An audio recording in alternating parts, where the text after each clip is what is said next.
Hace unos días, cuando llegué a casa, mi esposa me tenía encima de la mesa unos recortes de periódico.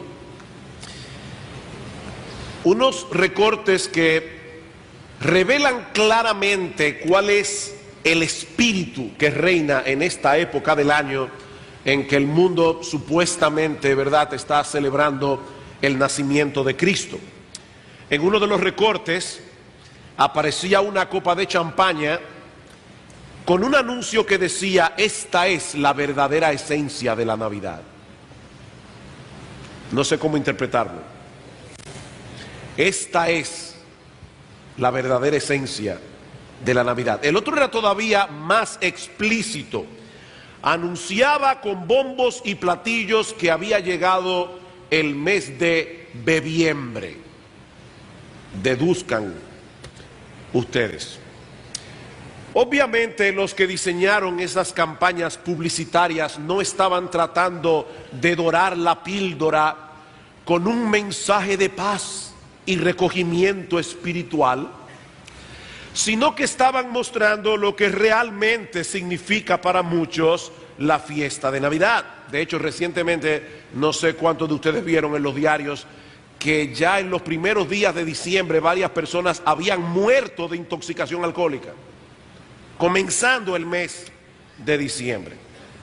Ahora, lo que yo quiero hacer en esta mañana no es denunciar la forma inadecuada como el mundo celebra la Navidad, sino más bien considerar con ustedes una de las profecías sorprendentes que encontramos en el Antiguo Testamento acerca de la persona de nuestro Señor Jesucristo, escrita unos 700 años antes de su nacimiento, una profecía que nos ayuda a entender la verdadera esencia de este evento que estamos celebrando en estos días. Yo les pido por favor que vayan conmigo al libro del profeta Miqueas. Miqueas capítulo 5, y vamos a leer los versículos 1 al 2. De paso, este programa de lectura que hemos repartido es precisamente para que podamos todos juntos ir leyendo toda la Biblia a lo largo de estos 2 años. Es algo que unifica a la iglesia, el hecho de que todos podamos estar leyendo la misma cosa. No es obligatorio, pero si usted desea hacerlo, yo creo que sería muy bueno. Y así yo creo que algunos van a leer algunos de los profetas menores que casi nunca se leen. Es una vergüenza, ¿verdad?, llegar al cielo, encontrarse con Miqueas y saber que usted nunca leyó su libro. Así que esta es una buena oportunidad para comenzar a leer toda la Biblia en un lapso de 2 años. Ahora dice Miqueas capítulo 5 versículos 1 al 2: rodéate ahora de muros, hija de guerreros, nos han sitiado, con vara herirán en la mejilla al juez de Israel, pero tú, Belén Efrata, pequeña para estar entre las familias de Judá, de ti me saldrá el que será Señor en Israel, y sus salidas son desde el principio, desde los días de la eternidad. Miqueas fue un profeta, se le llama profeta menor porque su libro es un libro breve, no como el de Isaías o Jeremías o Ezequiel. Es un profeta del siglo VIII, contemporáneo precisamente de Isaías, el cual ministró durante un periodo muy difícil en la historia de Israel.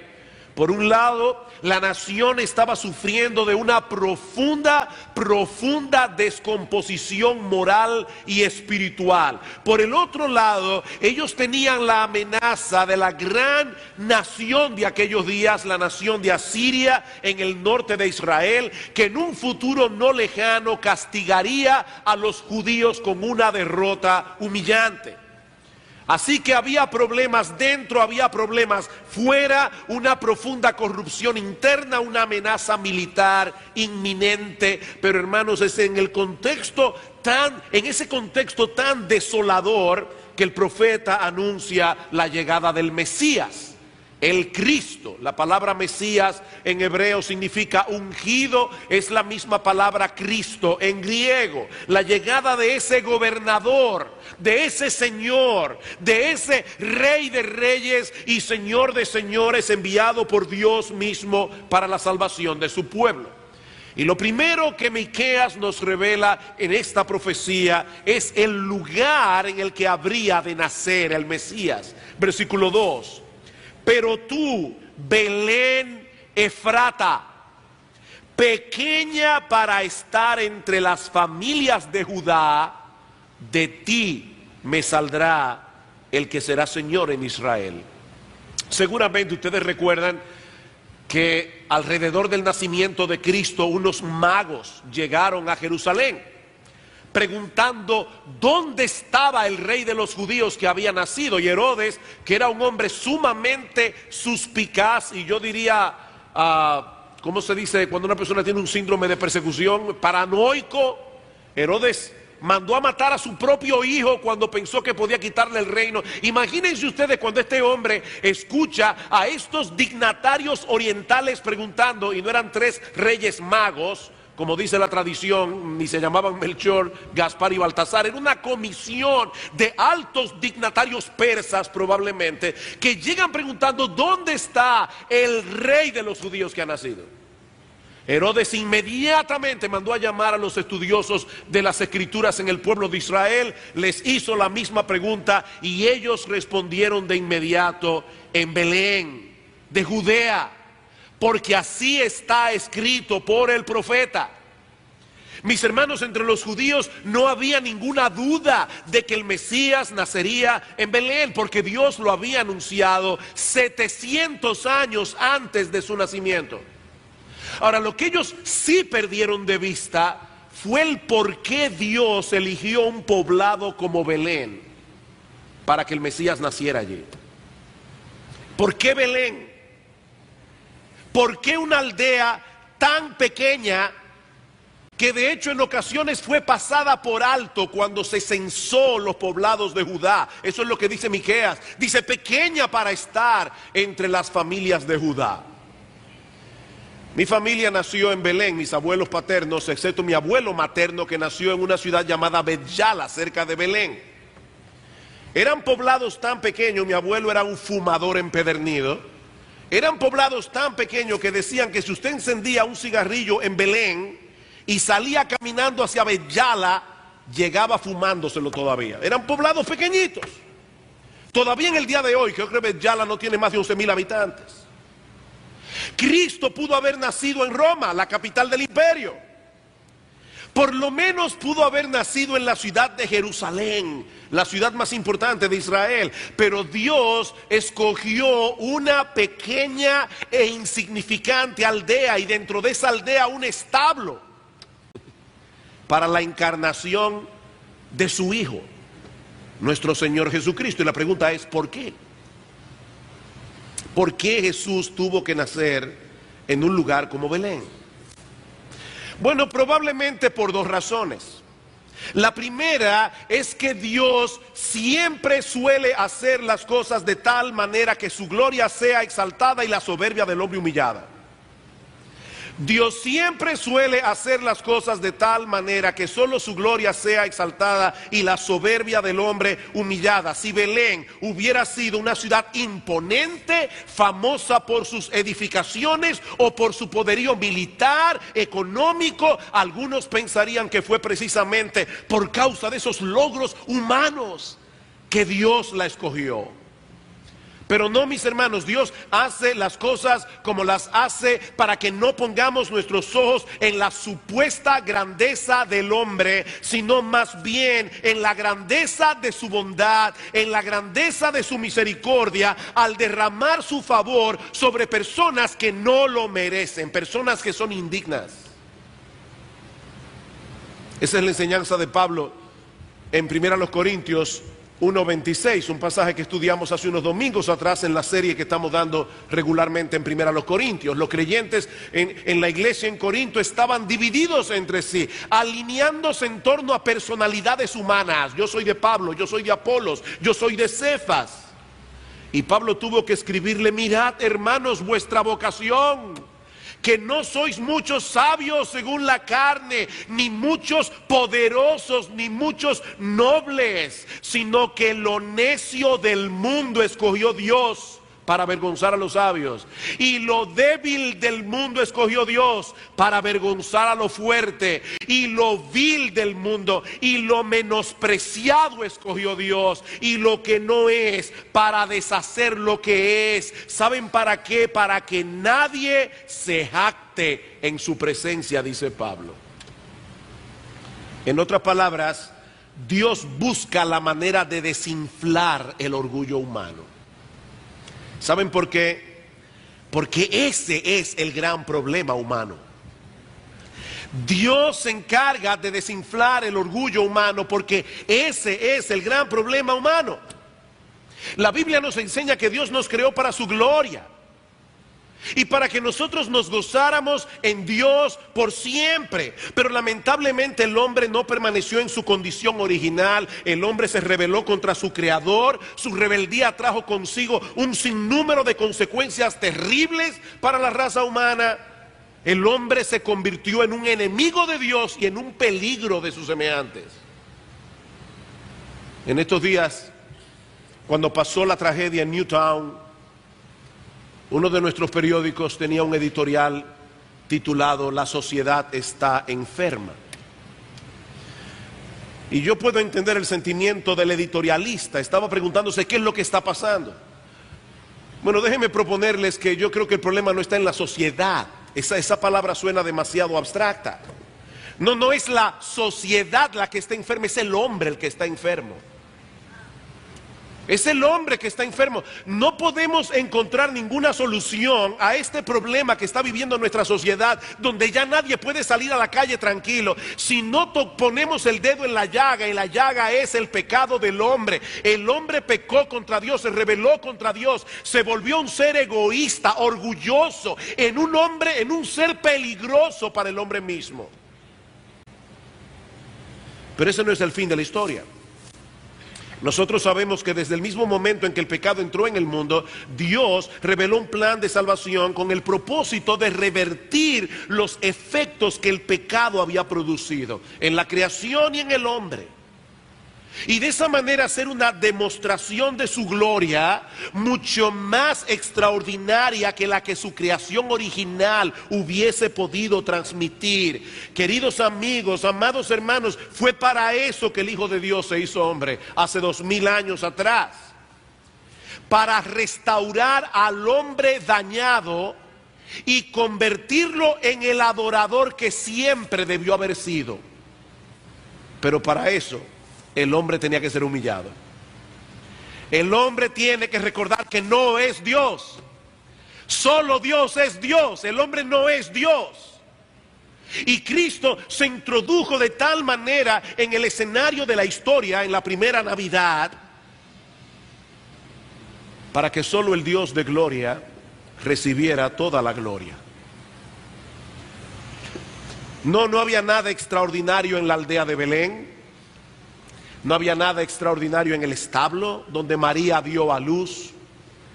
Y ¿saben qué, mis amados hermanos? Tampoco hay nada extraordinario en aquellos hombres y mujeres que Dios escogió desde antes de la fundación del mundo para hacerlos beneficiarios de una salvación tan grande. Es por gracia, mis hermanos, para que solo el Dios de toda gracia se lleve toda la gloria. Por eso Pablo sigue diciendo en ese pasaje de 1 Corintios: mas por Él, por Dios, estáis vosotros en Cristo Jesús, el cual nos ha sido hecho por Dios. Dios nos atrae a Cristo, Dios nos llama a salvación, Dios salva. ¿Saben para qué? Para que, como está escrito, el que se gloría, gloríese en el Señor. Miren, mis hermanos, si hay un grupo de personas en el mundo a quienes les resulta ridículo actuar con orgullo, es a los cristianos. Y mientras más pasa el tiempo, más me convenzo de que esa es una de las grandes verdades que los cristianos deben recordar todo el tiempo, porque el orgullo sigue siendo el problema de nuestro corazón. Por eso es que hay tantos problemas a veces en la iglesia. Es el orgullo. Es el orgullo, nos creemos demasiado importantes. Hermanos, si hay personas para quienes es ridículo ser orgulloso, es para los cristianos, porque el mero hecho de profesar que somos seguidores de Cristo es un anuncio público de nuestra propia bajeza y pecaminosidad. Ahora, yo creo que es probable que Cristo haya nacido en la aldea de Belén para mostrar también desde el principio el carácter de su obra. El carácter de su obra. Él no vino para ser servido, sino para servir. Él vino a tomar el lugar de pecadores culpables que no merecían un palacio, sino un patíbulo. Yo voy a repetir eso otra vez, hermanos. ¿Para qué vino Cristo? Él vino a tomar nuestro lugar. ¿Y qué es lo que tú y yo merecemos por nuestros pecados delante de la justicia de Dios? No un palacio, merecemos un patíbulo. Para los niños y jóvenes que están aquí que no saben lo que es un patíbulo es algo que deberían construirlo o en el día de hoy para aplicar la pena de muerte sobre aquellos que matan a otros seres humanos, como dice la Biblia, y yo creo que eso disminuiría en gran manera la delincuencia en este país. Un patíbulo es el lugar donde se ejecutan los culpables. Bueno, Cristo nació en una aldea pequeña e insignificante porque Él vino en nuestra representación. Él vino a tomar nuestro lugar y lo que nosotros merecemos no es un palacio, lo que nosotros merecemos es un patíbulo. Antes de ser exaltado era necesario que Cristo fuera humillado. Esa es la enseñanza de Pablo en Filipenses capítulo 2. Haya pues en vosotros este sentir que hubo también en Cristo Jesús, el cual siendo en forma de Dios no estimó el ser igual a Dios como cosa que aferrarse, sino que se despojó a sí mismo, tomando forma de siervo, hecho semejante a los hombres, y estando en la condición de hombre, todavía se humilló más, haciéndose obediente hasta la muerte, y muerte de cruz, la muerte de un criminal. Cristo se humilló hasta lo sumo, consecuentemente fue exaltado hasta lo sumo, dice Pablo. Primero la humillación, luego la exaltación. Pero Miqueas no solo profetizó 700 años antes el lugar en el que Cristo habría de nacer para dejar al hombre sin excusa, su palabra está ahí, sino que también profetizó la naturaleza de su gobierno. La naturaleza de su gobierno. Noten una vez más: pero tú, Belén Efrata, pequeña para estar entre las familias de Judá, de ti me saldrá el que será Señor en Israel. Bueno, es obvio que el Mesías prometido viene en calidad de gobernante. De ti me saldrá el que será Señor en Israel. Lo que no es tan obvio en el texto es que Él no viene a gobernar en su propio nombre. Miren, mis hermanos, en la Biblia no hay ninguna palabra de más. La Biblia entera es inspirada por Dios, de cabo a rabo, cada palabra. Escuchen el texto otra vez. Allí no dice: Belén Efrata, de ti saldrá el que será Señor en Israel. No, eso no es lo que el texto dice. El texto dice: de ti me saldrá el que será Señor en Israel. En otras palabras, ese que nacerá en ti viene de parte de mí. Ese que nacerá en ti viene de parte de mí, dice Dios. Estas son palabras muy similares a las que aparecen en el primer libro de Samuel, capítulo 16, versículo 1. No tienen que buscarlo, pero allí Dios envía a Samuel a ungir a David en sustitución del rey Saúl, que había fallado como gobernante. ¿Y qué le dice Dios a Samuel? Llena tu cuerno de aceite, porque en aquella época los reyes eran ordenados en el oficio ungiéndolos con aceite.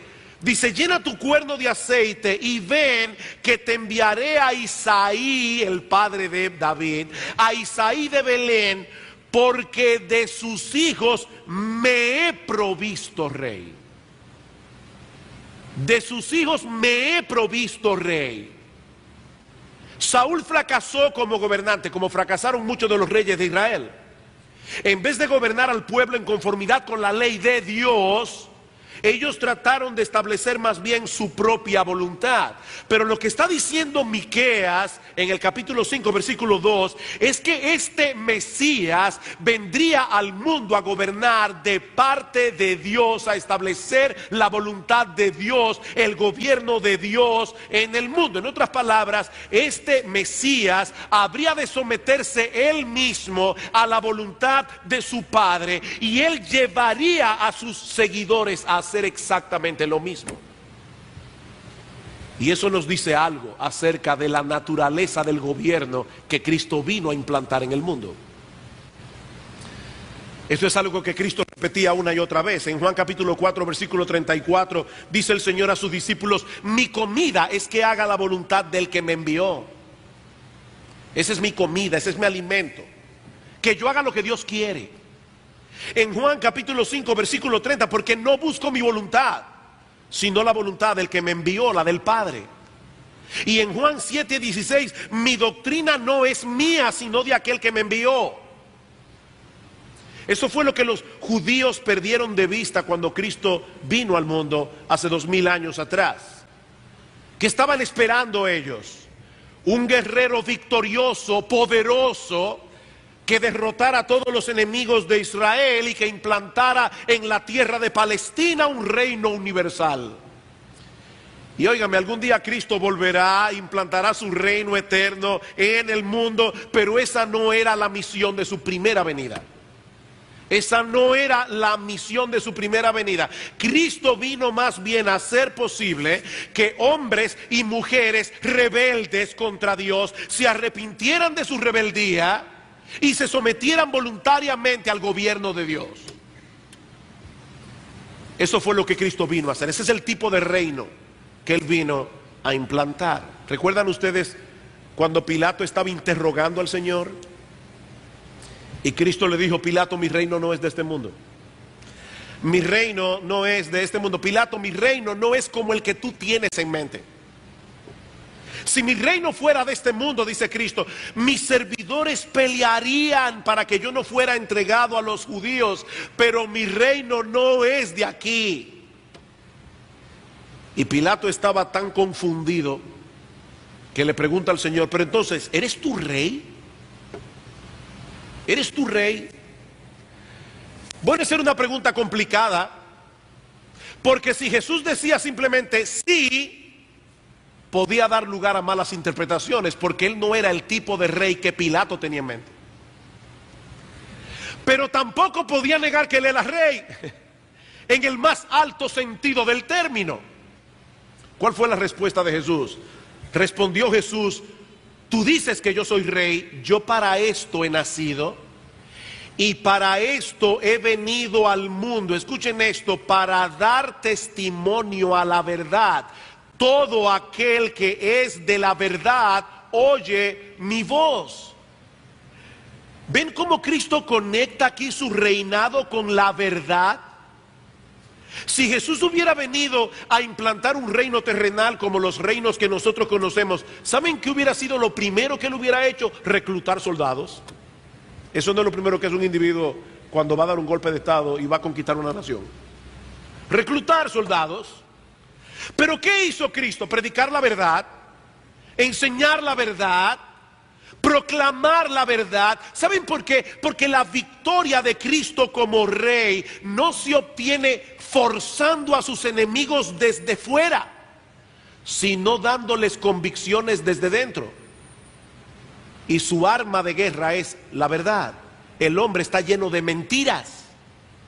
El hombre está lleno de confusión. El hombre no entiende ni para qué está aquí, ni cuál es el propósito de su existencia, ni para dónde va. El hombre está en tinieblas. El reino que Cristo vino a implantar está compuesto de hombres y mujeres que han entendido y se han sometido voluntariamente a la verdad de Dios. Una verdad que Cristo encarna. Yo soy el camino, dice el Señor, la verdad y la vida. Nadie viene al Padre sino por mí. Fue ese tipo de reino el que Cristo viene a establecer, el que Cristo vino a establecer. de ti me saldrá el que será Señor en Israel. Pero hay algo más que Miqueas profetiza acerca del Mesías. Hemos visto ya el lugar de su nacimiento, una aldea insignificante llamada Belén. Hemos visto ya la naturaleza de su gobierno. Él vino a hacer que los hombres se sometieran a la voluntad de Dios, que depusieran su rebeldía, que se sometieran a Dios. Pero en tercer lugar, Miqueas nos revela también la esencia de la persona del Mesías. Vean una vez más el versículo 2. Pero tú, Belén Efrata, pequeña para estar entre las familias de Judá, de ti me saldrá el que será Señor en Israel, y sus salidas son desde el principio, desde los días de la eternidad. Bueno, ahora sí que lo puso complicado, porque de primera impresión este texto parece contradictorio. ¿Lo ven allí? Este texto parece contradictorio. Por un lado nos está diciendo que el Mesías habría de nacer, igual que como todos nacemos, y hasta revela en la ciudad de Belén, en la aldea de Belén. Pero por el otro lado nos dice que sus salidas son desde el principio, desde los días de la eternidad. El nacimiento de todo ser humano marca el inicio de una nueva vida, ¿verdad? Antes de tu nacer, tú no existías. Tú comenzaste a existir cuando fuiste engendrado, como persona. Pero lo que Miqueas está diciendo aquí es que este gobernante que habría de nacer en Belén, en realidad era eterno. Este gobernante que habría de nacer como un bebé en Belén era eterno. ¿Cómo puede nacer una persona que siempre ha existido? Esa es la pregunta. ¿Cómo puede nacer una persona que siempre ha existido? Miren, hermanos, a mí la Biblia me maravilla. A mí la Biblia me maravilla. Casi todos estos profetas que profetizaron acerca de Cristo no entendieron lo que estaban escribiendo. Yo estoy seguro que Miqueas no entendió lo que él estaba escribiendo. Seguro completamente. De hecho, el apóstol Pedro dice en 1 de Pedro capítulo 1 que los profetas inquirieron y diligentemente indagaron para poder entender las mismas profecías que ellos estaban profetizando. Ahora ellos fueron inspirados por Dios y ellos no pensaron, ve acá, como que Dios se equivocó aquí. Déjame arreglarlo. No, ellos no arreglaron nada. Ellos escribieron exactamente lo que Dios les pidió que escribieran, aunque no lo entendieran. Y Miqueas dijo hace 700 años antes del nacimiento de Cristo que ese bebé que habría de nacer en Belén Efrata existía desde siempre. Pero no solo eso. Si algo sabían los judíos, es que había un solo ser que existe desde siempre: Dios. Hermanos del sonido, se me está yendo el sonido. ¿Verdad que sí? Como que hay un... No. Pues es mi oído que se está yendo. Si algo sabían los judíos, es que el único ser eterno que existe es Dios. Dice en Isaías capítulo 40, versículo 28, ¿no has sabido, no has oído que el Dios eterno es Jehová, el cual creó los confines de la tierra? Bueno, pero ahora resulta que ese Dios, el único Dios eterno, está diciendo en Miqueas capítulo 5 versículo 2, de ti me saldrá el que será Señor en Israel. Yo voy a enviar a través de ti a alguien que va a ser Señor en Israel. La pregunta es, ¿ese Mesías que Dios está prometiendo es Dios o fue enviado por Dios? O sea, fíjense lo que estamos diciendo aquí. Este Mesías es eterno, pero van a ser como un bebé. Y Dios dice, soy yo que lo estoy enviando, y el único ser eterno es Dios. La pregunta es, entonces, ¿en qué quedamos? ¿Este Mesías es Dios mismo o es enviado por Dios? Es la misma dificultad que nosotros encontramos en otra profecía navideña. Isaías capítulo 9, versículo 6, hablando acerca del nacimiento de Cristo. Y recuerden que Isaías y Miqueas eran contemporáneos, 700 años antes del nacimiento de Cristo. Isaías no solo profetizó: he aquí una virgen concebirá y dará a luz un niño y llamará su nombre Emanuel, que traducido es Dios con nosotros, Isaías 7:14. Sino que también en Isaías 9:6, hablando de ese niño que nacería de una virgen en Belén, dice: porque un niño nos es nacido, un niño, hijo nos es dado, y el principado será sobre su hombro. Él será Señor en Israel. Él viene con autoridad y se llamará su nombre. El nombre de este niño, el nombre de este bebé será llamado Admirable Consejero, Dios Fuerte, Padre Eterno y Príncipe de Paz.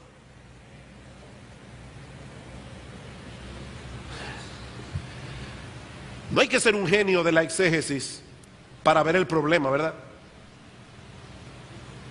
¿Cómo puede alguien ser llamado Dios fuerte, Padre eterno, y al mismo tiempo nacer como un niño? ¿Cómo puede ser posible? Bueno, la respuesta a esta pregunta no solo es la más misteriosa que el hombre haya podido hacerse alguna vez, sino la más extraordinaria que un ser humano haya escuchado jamás.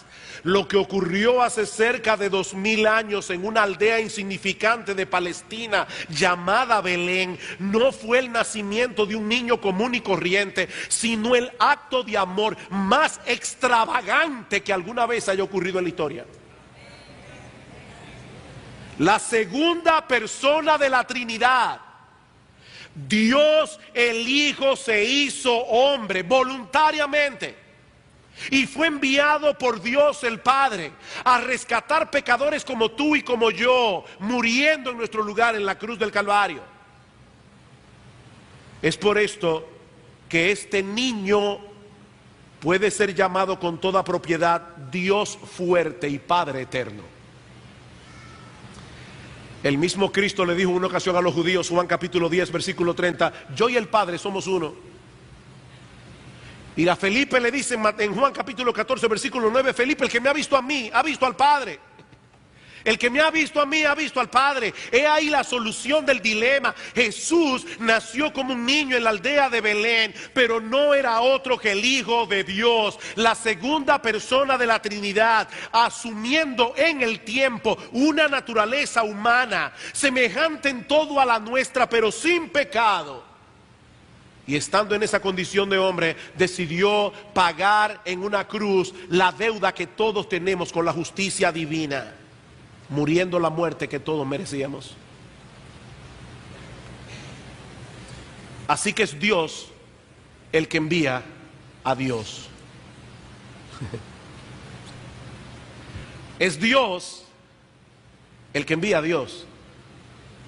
Dios el Padre enviando a Dios el Hijo. Esa es la enseñanza de Juan en su introducción del Evangelio. En el principio era el Verbo, y el Verbo era con Dios, y el Verbo era Dios. Era con Dios y el Verbo era Dios. Versículo 14, y aquel Verbo fue hecho carne y habitó entre nosotros y vimos su gloria. Gloria como del unigénito del Padre, lleno de gracia y de verdad. Es ese hecho extraordinario el que supuestamente el mundo estará recordando dentro de 2 días.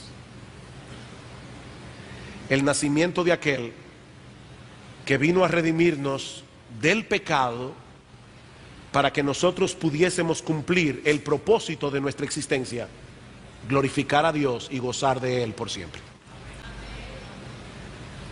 ¿Saben que la Navidad es un recordatorio perenne de que algo anda mal en el mundo? Recuerden eso, hermanos, cada vez que llega la Navidad es un recordatorio de que algo anda mal. Porque en vez de vivir para Dios, el Dios que nos creó, nosotros los seres humanos decidimos vivir para nosotros mismos. Mis hermanos, ¿cómo se supone que deberíamos celebrar el nacimiento de aquel que vino a corregir ese mal? ¿Acaso no es cierto que la Navidad es uno de esos periodos del año en el que más se apela a la codicia, a la soberbia, al orgullo, al egoísmo humano? La gloria de Dios tiene que ver muy poco con esta celebración. Muy poco. Aún aquellas personas que critican el materialismo de esta época, porque hay personas sensatas que critican el materialismo de la Navidad, de la temporada navideña, ¿qué nos ofrecen a cambio? ¿Qué nos ofrecen a cambio? Que pasemos tiempo con la familia. Esta es una época, aquí es que la telefónica se vuelve millonaria, porque comienzan, llama a tu mamá que está en Nueva York. Esta es una época para estar cerca. Y está bien, yo no tengo ningún problema. A mí me encantan las reuniones de Navidad, me encanta la cena del 24. Yo no tengo problema con eso. Me encanta comer pastel en hoja, y pastelito, y puerco, porque yo soy naturista. Yo no sé qué puede haber más natural que un puerco. A mí me encanta todo eso, hermano. Yo no estoy criticando eso en sí. Pero esa no es la opción. O que pensemos en los más desposeídos. Y eso está bien. Esto es una época en que nosotros podemos hacer mucho bien. Pero ¿saben qué? Ninguna de esas cosas toca el nervio de la Navidad. ¿Cuál fue el primer himno que se compuso de Navidad? El que cantaron los ángeles en el texto que leyó Lester al principio. Gloria a Dios en las alturas. Y en la tierra paz a los hombres. No a los hombres de buena voluntad, no, a los hombres que por la buena voluntad de Dios reciben la paz que Cristo vino a traer. Pero todo comienza con la gloria de Dios.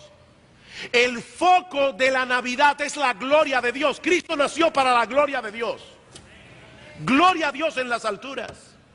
Tan pronto nosotros ponemos al hombre en el medio del escenario, ya perdimos el foco. Nosotros no somos los protagonistas de esta historia. El papel protagónico le pertenece únicamente a nuestro Dios, que creó todas las cosas para su gloria.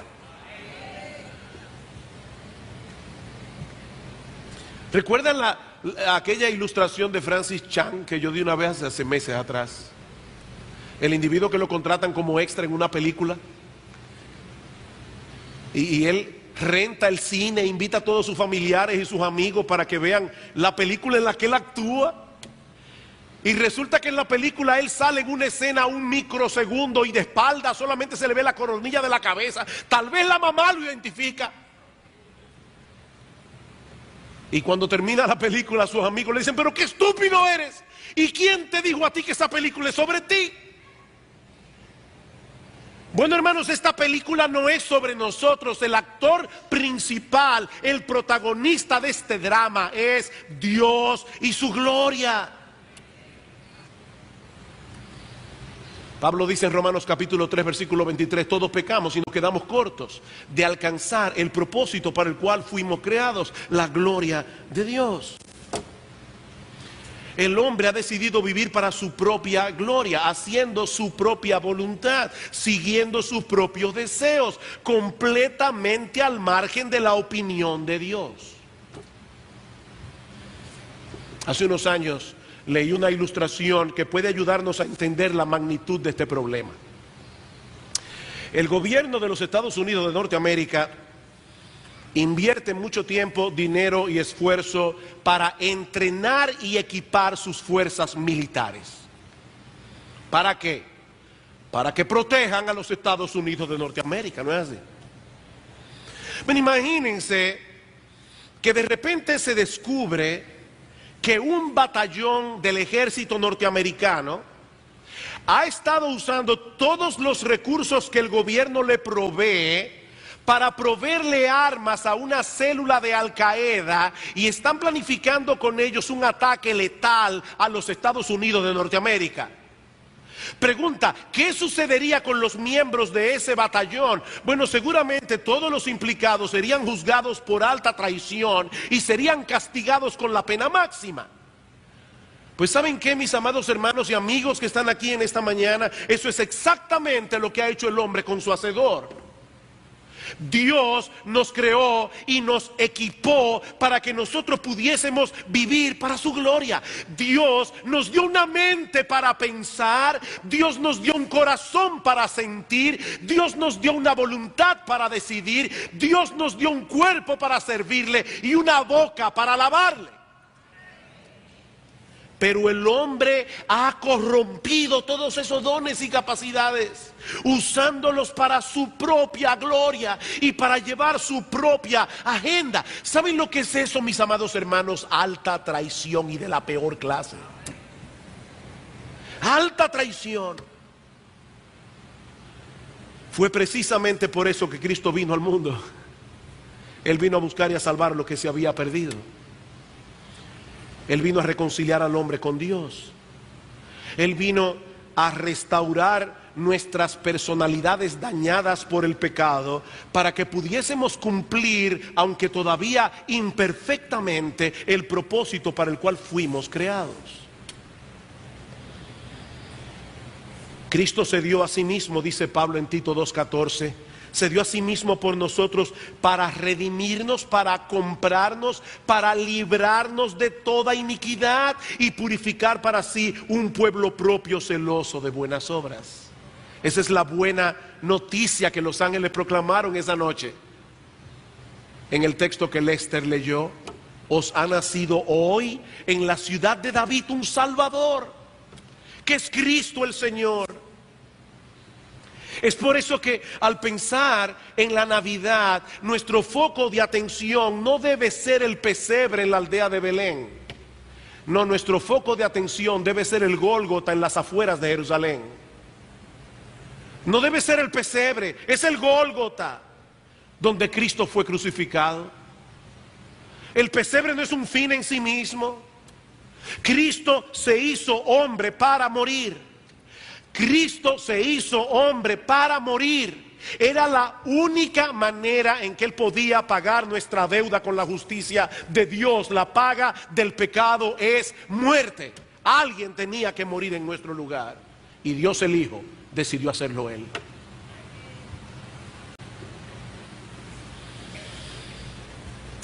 Déjame hacerte una pregunta. ¿Te gusta recibir regalos en Navidad? A mí me encanta. Sería un mentiroso si no lo dijera.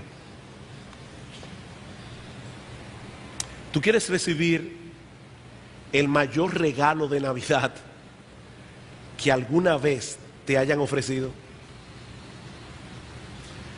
Deja de confiar en ti mismo.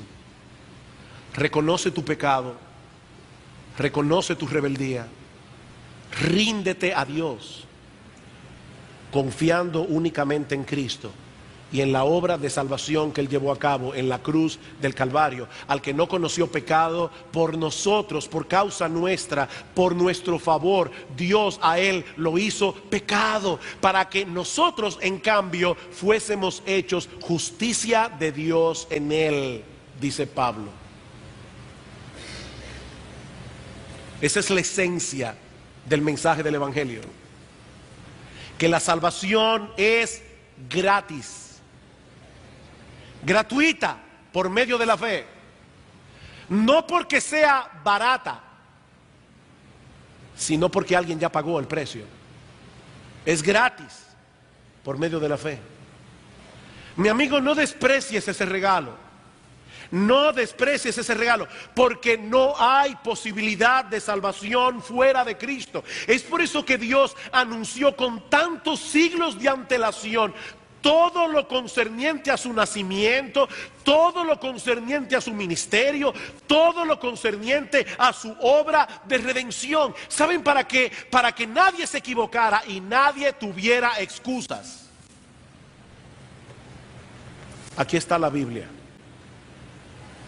Este libro es único, este libro es extraordinario, este libro solo lo pudo haber escrito Dios. No hay excusa. Y mira, mi amigo, tú puedes tratar hoy de evadir lo que es obvio, porque eso es obvio. Tú puedes tratar de evadir lo que es obvio, puedes pasar por alto la evidencia. El día llegará en que nadie podrá pasarla por alto. Dice la Escritura que viene un día en que toda rodilla se doblará y toda lengua confesará que Jesucristo es el Señor, para la gloria de Dios el Padre. Toda rodilla, toda lengua. Lamentablemente para muchos será demasiado tarde. Demasiado tarde. Mi amigo, humíllate hoy ante el Señor. Hoy todavía estás a tiempo de arreglar tus cuentas con Él. Reconoce tu pecado.